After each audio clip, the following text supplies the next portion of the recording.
Good day guys! Punta muna tayo sa Twin Lakes, Tagaytay. Siyempre, ang sikat dito, yung Starbucks Coffee. Magkakape tayo kasi malamig na sa gabi dito sa Tagaytay.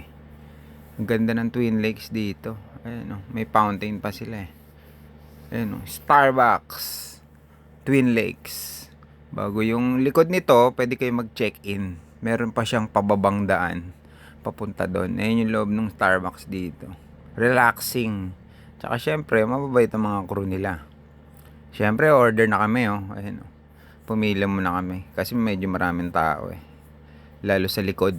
Kasi nandun yung overlooking. Meron silang mystery box, oh. 2,500. Bago syempre, ayun yung pastries nila. Cake. Dessert. Bagay sa kape yan, mga yan. Ayun pa yung mga tumbler nila, oh. Meron din sila dito. Meron din buttery bliss. Tsaka yung mga coffee nila na tinitinda rito.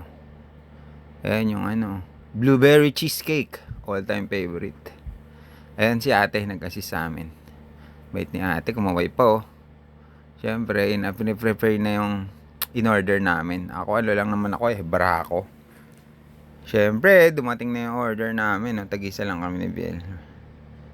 Si Mrs. ayaw eh. Busog pa raw siya.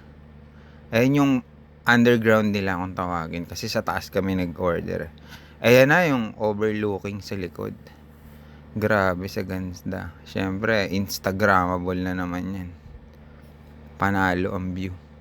Ayan pa. Meron pa yung garden nila kung tawagin dito sa likod. Pwede rin kayo mag-dine in dito. Nandito lahat ng tao sa likod kasi ang ganda. Siyempre, yan si Belo, pati yung order nyo. Meron pa mga white na rose dito. Yun ang nagdadala dito na pinupuntahan ng mga tao. Yan oh. Ganda 'di ba?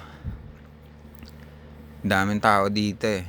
Yun yung Festival of Colors. Holi at Twin Lakes. Bago may swing din dito, pwede kayo magtumambay dito. Thanks for watching.